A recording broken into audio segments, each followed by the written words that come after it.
I think we're on. Are we on? Let me adjust this a little bit for you guys. All right, welcome back. Saturday morning. Thanks for tuning in, and hopefully you got your cup of coffee and everything. So, if that doesn't heat you up and cool you down at the same time. All right. So thank you for tuning in. Another Saturday morning here. We're going to go ahead and read through your comments. Again, if your comment wasn't read, it could be because you commented after the fact of the taping of the show, or you got pulled for whatever reason, moderators, or it's just something that we're just not going to read sometimes. So anyway, those of you that are regulars here in the program that do regularly comment all the time, you already know how that goes and everything. So I do appreciate that. Many of you that probably popped on this video and going, what is this? Yeah, this is the Collectors Radio Show. This is what we do on this channel. Not so much anymore of the things of yesteryear, like all those other type of reviews and stuff like that. We kind of we shy away from those now. Every now and then maybe we might do something if it's something that's worth really cool to show you. But a lot of times we'll just save it for a show like this and we'll just talk about it later. And again, this show is really for the very small handful of the people that really enjoy this, and it shows because there's always the same reoccurring folks here that come back around every Saturday morning. All right, here we go.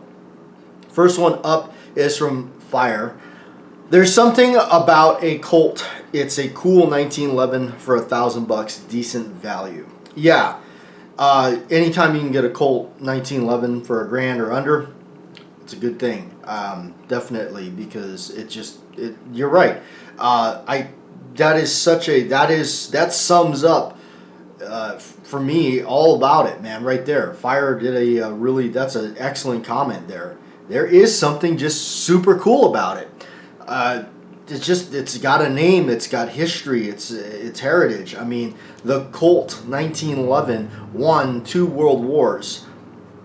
It wasn't, another, whatever. That even though, yeah, there was other makers and all that made them. World War I, there was a couple other makers. In World War II, obviously we know all of them. But, really, it was John Browning's design, sold it to Colt, or whatever Colt, produced it and everything. But there was just something synonymous about that, the old Colt 1911, especially those old war horses and whatnot. All right, so definitely, I love that. Crazy Scotsman says, we are so alike, it's insane. It is insane. Oh, he's insane now. He's more... No. Crazy Scotsman, I hope you are doing well, brother. Really good guy. If you guys have not checked out his channel or his content, please do. Movie buffs, old school VHS, etc. I agree. The Model 19 4-inch is perfection. Glock has nothing on the old school Smith. Keeping history alive is bluing and markings.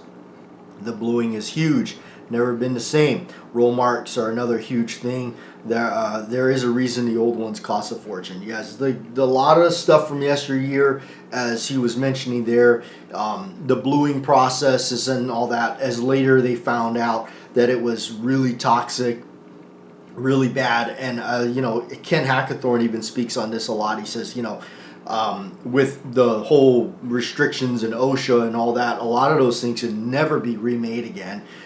So there is a lot of things about that. There's truth to that. Even carries on over. If you're speaking of Glock, the original Glock Gen 1s were fitted with a finish in Austria that just not. They can't use it. It's cyanide based, and there you go. You could argue that. Like my good buddy in Tennessee that collected Glocks and everything, and I back in the day I thought he was absolutely crazy, but he actually does have some pretty expensive ones. But anyhow, not my thing, but hey, everybody's a collector or something. But all right, Bohemian Hunting Club says cheers. Cheers, guys. Those are another great group of fellows over there, the Bohemian Hunting Club. Excellent stuff. I love their content, even though I don't get around much on the YouTube videos and everything like that. I never forget all the really wonderful channels that are out there that fly under the radar, for say, because maybe we don't like me and them and everybody else. We don't have a gazillion subscribers. So we don't get the recognition, but that's not what it's about. I mean, at least for me, it's not about that. I really, I'd actually rather keep our show and all this little niche thing that we do very small anyway. It's much easier to manage and easier to get along with, and we connect with all these, the usual suspects here. I'm sorry, we're all suspect of something, right? I'm suspect of buying too many Colts. All right. Okay. DB says, good morning. We appreciate that, DB. And Bill, love the vintage revolver content. I'm also a movie gun nerd as well. All right. You know what? I'll throw you out this one, Bill. You probably already know if you've seen a lot of my videos. One for me that was really got me like looking hard and trying to figure it out. It took me a while to figure it out because I wasn't knowledgeable on different makes, models, years, and stuff like that, and what meant what. The movie Witness with Harrison Ford, it came out in the 80s. He's carrying in that a Smith & Wesson Model 10, a little snub, 6-shot, and I just the scene where the young boy takes it out of the drawer and starts trying to handle it, and he catches him, and he's trying to teach him how dangerous that is and to be careful, and if he wanted to make sure with the whole bit. What a great scene! But that thing, that revolver, just way it projected on the screen. Obviously, it's in the child's hand, but it just looked massive. It just looked massive. So even in my small hands, it's just a massive gun. I love it. Just for whatever reason, that always that still gets me, and I love it. And I have that gun because of that movie, and that's just a really cool revolver and movie connection there for me. That is a gold, and that's what it is for me too. Is like that's the major connection for me. It's just the films I grew up with, and then owning the firearms in the film. The bonus is you get to take it to the range and actually have fun with it and see what it really can do. So it's almost like you're living the big screen. What else could you do with a Beretta 92 other than when you take it and fire it at the range and you feel like Martin Riggs, or you feel like John McClane with it? Just something cool about that. Nothing else. I mean, that's it. I mean, I remember I was in the shop and this guy was going through all the ergonomics and blah blah blah and all this tactical jargon with it, and to me I just totally it was like spaced out for me. All I kept thinking about was Die Hard and Lethal Weapon. All right. Jeffrey Richardson, I'm late today. Sip of coffee. That's okay, Jeffrey. Better late than never. And you know what? You know who's missing? Joe P. Where's Joe? I don't see a comment from Joe. Joe, where are you? My buddy Joe P. over there. Been a long time subscriber. As many of you are. And Slim Fire. JW, hope you're having a great weekend. Last weekend, you were talking about the roll marks on Colt 1911s. What is the reason they went to lasering? Cheaper to produce, faster? I wonder if they still have old machinery. The Colt Classic 1911 sure has jumped up in price from the $699 to $900 plus. Thanks for the video, Slim. Yeah, well, to answer the question why they did the lasering thing, it's definitely cost-saving measures. Just knowing how these companies are, sadly, especially somebody like Colt that will be willing to save money or whatever, or eliminate a process for cost and time. A good example is Smith & Wesson revolvers. If you're really into all those old vintage Smiths, like, why did they quit pinning the barrel and recessing the cylinders on their Magnums? Cost saving. Why go through that extra steps when they can get away with not doing it? So they did. Unfortunately, that's just the way they go. If they can cut out steps out of the process of the end product to make a buck quicker and still give you a decent enough product, they're gonna do it. And that's just the sad thing to say about a lot of that stuff. It's still, I mean, in the end user, like, I still love my classic model. I still do. I mean, I wouldn't hesitate to get another one, just to have another one, just to, in case something ever happened to this and they quit making them for some reason. But yeah, the prices jumped. I was one of the lucky people that when these first jumped on the market, I did get mine for $7. Just that mine was one of the very first ones they rolled out, and so that I jumped on it and got it. So I remember going to that place to specifically to find it. But yeah, I mean, strictly cost saving measures. You look at like I said, the Smith & Wesson revolver line is a great example of that. Of just like, hey, let's just eliminate this because it saves us money and we can still produce out and it's not like it's so poorly made. If it was that shoddy, I wouldn't even buy it. I mean, forget it. I mean, there's stuff that I look at and it's like, nah, forget this. I'm not gonna do that. You do have a response to that, Slim. It's from Cap, and Cap says the price is wide from $7.69 no sales tax and $20 shipping, which is the one I bought. So Cap bought one. To $8.99 right now. Yeah, they're fluctuating all over the place. I can tell you right now, companies' cost is up there on those. They're not making a whole lot. So when you're seeing these people having them for like the $900 and stuff like that, or the 8 something, they're not making a whole lot on that thing. That is if they bought it brand new from a distributor like Lipsy's, Big Rock, etc., whoever, Sport South, I don't know, whoever else they're dealing with. All right. The other thing too, for me, I'm a big advocate about, like, there's a certain point where the thing's just not worth it. We were just in a shop. My friend of mine, he wanted me to go look at some stuff, and I saw a Colt Diamondback 6-inch barrel blued 22 LR, which I'm a big, I really like 22. The 22 Diamondback. It's just really cool. Although I got the 38, so I'm not really, I'm not jumping up. But it's $2,500.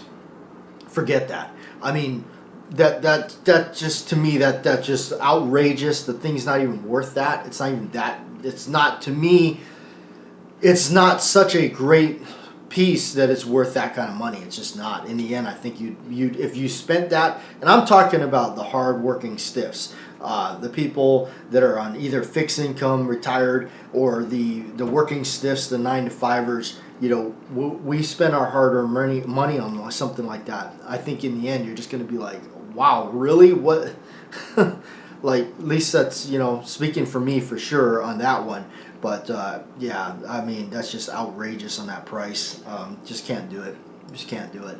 But then again, back to that thing that on your comment there, where you're talking about, like, when things are easier or cheaper to produce, or they eliminate something. Like, I started getting into leather work with a friend of mine. He taught me how to do leather working, stitching, cutting things out. The more I learned about how to stitch leather and make the certain facets of the design, everything from a wallet to holsters or mag pouches or whatnot.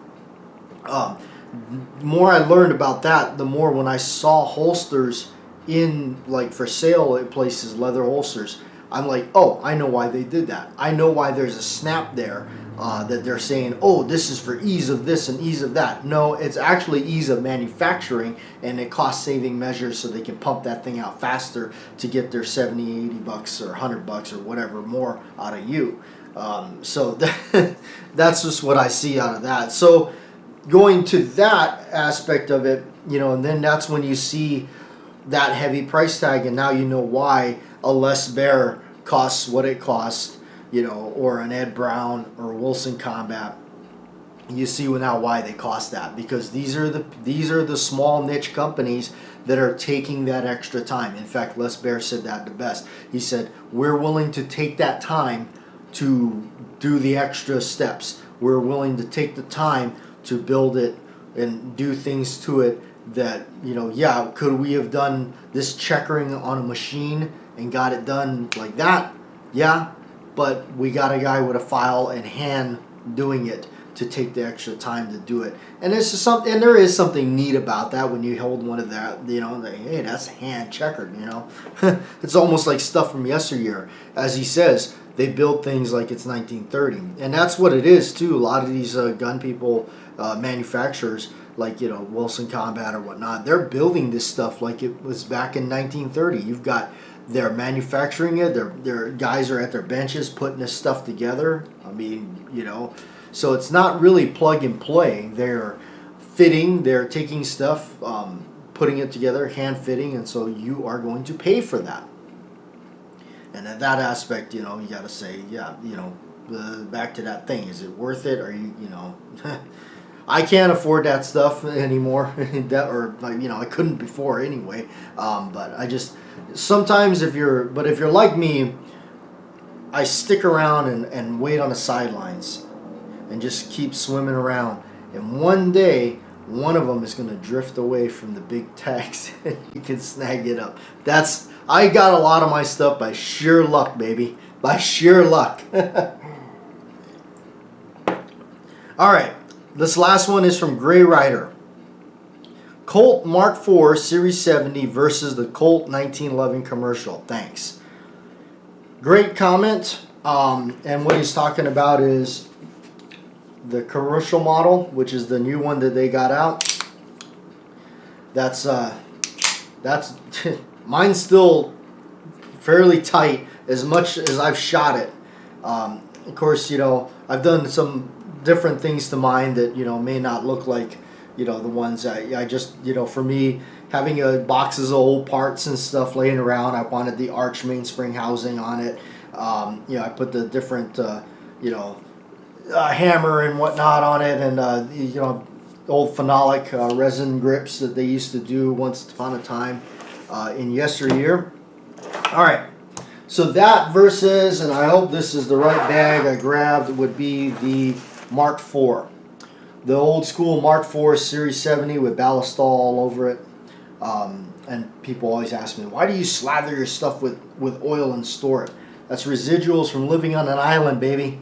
When you lived on an island like me, the last thing you wanted to do was pull out your prized possessions that you spent your hard-earned money on it, and it is literally covered in rust.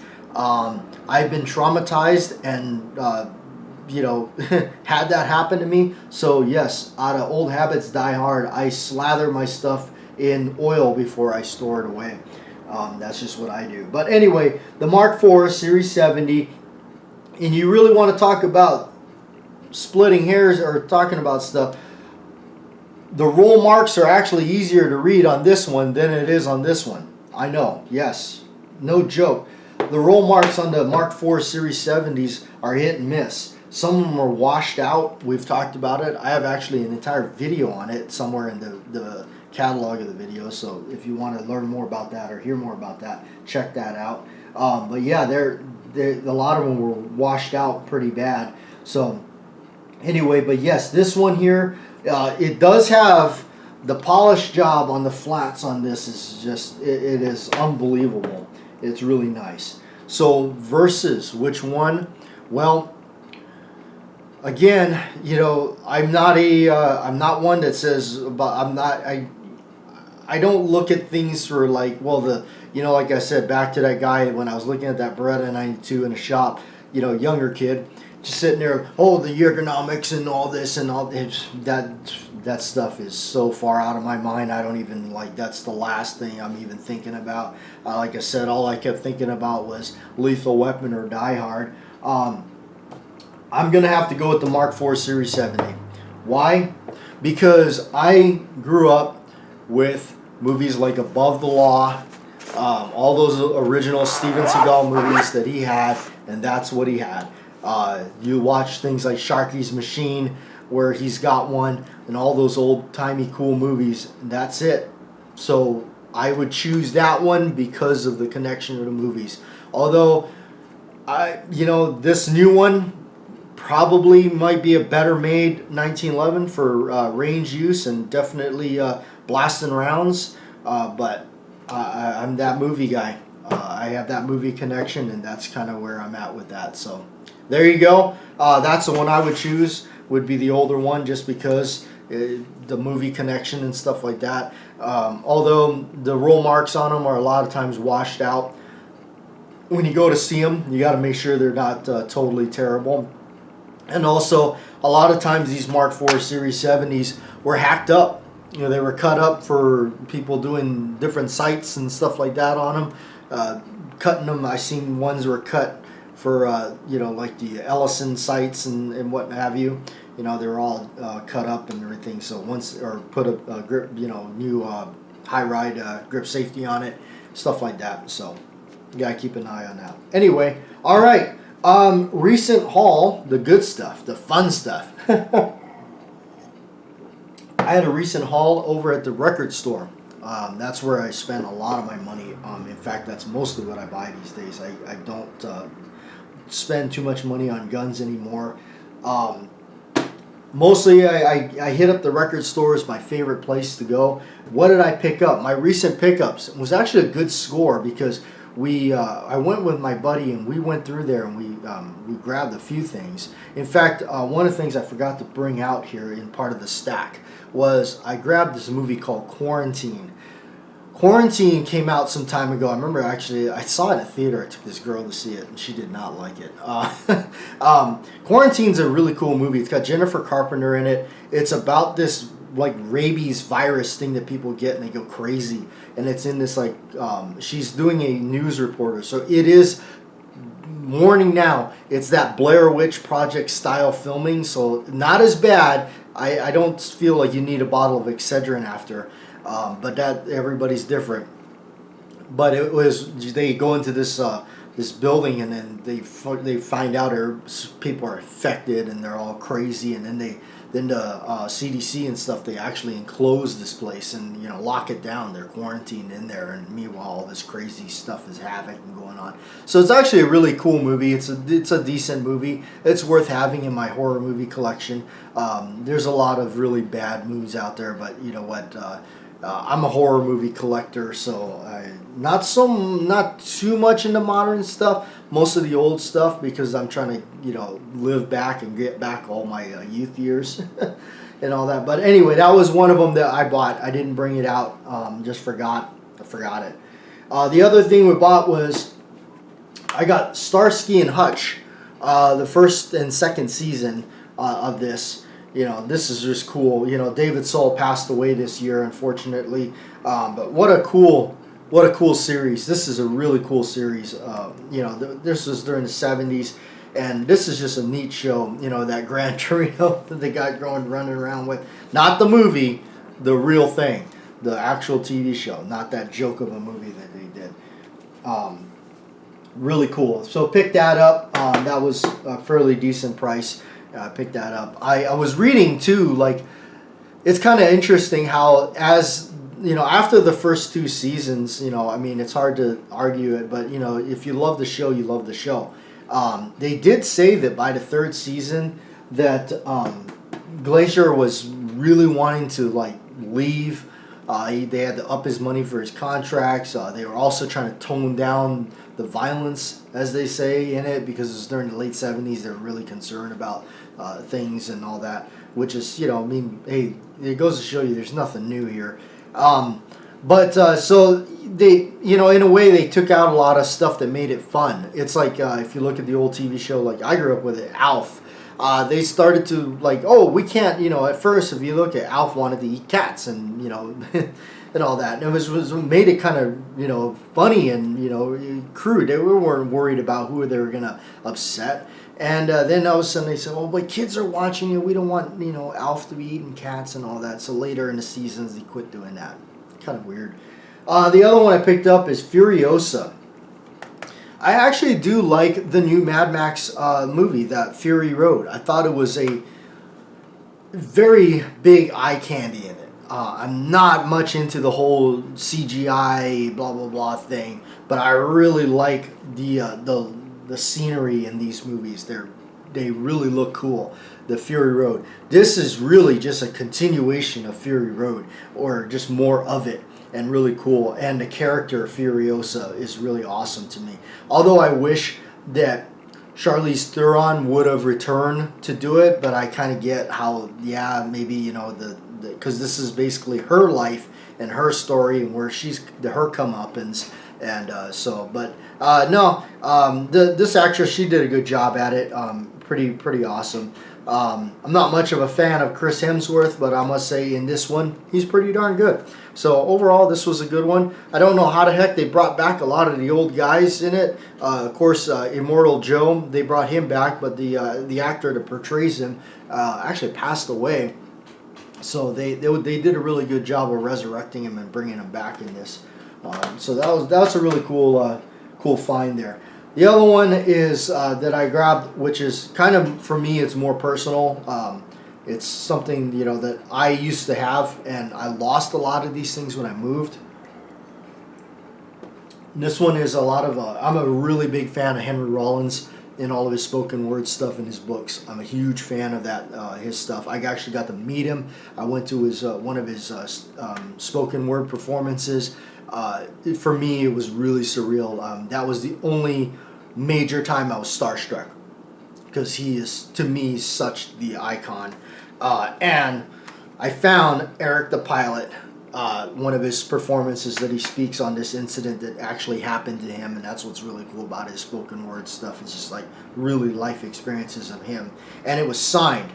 And because I met him and actually got a couple things autographed from him, this is his signature. I could tell either that or it's a really damn good forgery, but I really don't think there's anything to gain from forging his signature. Sorry, but you know, it's just the truth. I mean, it's not like it's not like, you know, this is Babe Ruth's signature or something like that. So I do believe that is actually signed by him. But anyway, for $2.50, I got it. That is just super cool. That was a major awesome find for me. This was just really cool. I love that. I was missing that CD for a long time. Like I said, when I moved, I lost a lot of that. I just kicked myself so hard because it took me so long to amass all of it, and I lost it. I had all the books and all the audio tapes and stuff like that, and just it bummed me out. So when I found that, I've been slowly piecing them all back together again. I hope to one day have the whole collection again, including the books. So anyway, do appreciate everybody hanging out this Saturday, hanging out with me and spending your Saturday morning with me, or you know, later during the day, or whenever it is you decide to tune in here. So we do appreciate that. Thanks for everybody, and you know, I'm glad that we still are here doing this stuff, and the channel's still here.